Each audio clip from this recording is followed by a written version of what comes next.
happening, my fellow free spirits, my fellow grinders, hustlers, bustlers, entrepreneurs? How is everybody doing today on this, well, rainy evening here in the New York City area? I'm working off block like yesterday, primarily off block, but unlike yesterday, Grubhub is really slow. It's just obviously not busy because they don't need me. But again, I'm working off block. That's about to change in an hour when I start my blocks. So, no day is consistent, folks. Yesterday I worked almost the entire evening rush off block, and it was relentless, man. It just didn't stop. Most of my orders came from a Jersey Mike's sub restaurant. I did 6 orders in a row from one restaurant.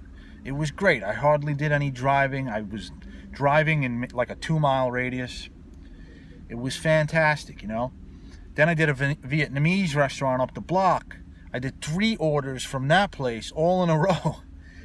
Customers all lived within the same neighborhood. It was great, And I remember the owner telling me he had 7 Grubhub orders pending.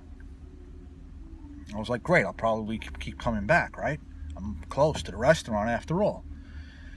And then I get a call all the way on the other side of the region. And I start stroking my beard and said, why? Why, Grubhub? Why send me all the way 20 minutes across the region if this restaurant down the block from me has 7 Grubhub orders pending, 6 or 7 Grubhub orders pending?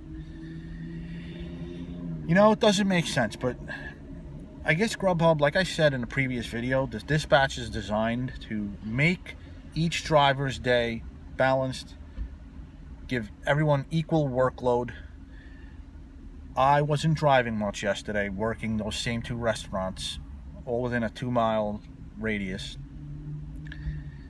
And so they figured, I guess dispatch figured, let's send this guy across the region and let's give another driver a smoother shift, I don't know. I'm just trying to make sense of it because that's one of the great things about Grubhub, though. For the most part, dispatch does keep you in a certain area, but every once in a while, then they do send you off. But you know what? I made good money. I hardly did any driving. I shouldn't really complain, And I felt like I was rewarded because when I accepted that trip, they kept giving me double orders after that. And it was great. It was great. A lot of money in Grubhub. Right now, UberEATS is running a surge, a full-time surge. So if it doesn't pick up after my blocks, I'm gonna try to do some UberEATS tonight and take advantage of that full-time surge. And I also, one of the things that I love about UberEATS, besides the surges, is I can go and work anywhere in the city. I'm not limited to a region like Grubhub. If I want to go on vacation to Long Island, I think I can work. I'm not sure, but I heard I can work in all the New York City boroughs. Let's say I want to go on a vacation and to Long Island. I heard I can work there. I can go on a little trip and maybe work a few hours to help pay for my hotel. So that's one thing about Uber that I like, and I think in the next few days I'm going to start working for UberEATS a little more.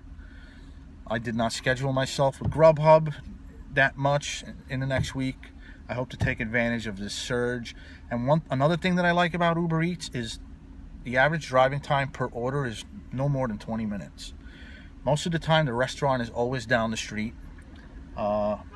and most of the driving for UberEATS is to the customer's house, which is good because you get paid for that. Grubhub is not, it depends. Grubhub is yes and no. Sometimes you're working in just one little localized neighborhood, and then sometimes they send you out, Pros and cons, folks. That is life. There are positives and negatives to everything, people. Let me get going. I'm waiting for this order. It should be ready. I hope you guys found this video informative.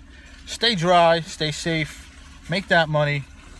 Until next time, guys, this is Tony signing off.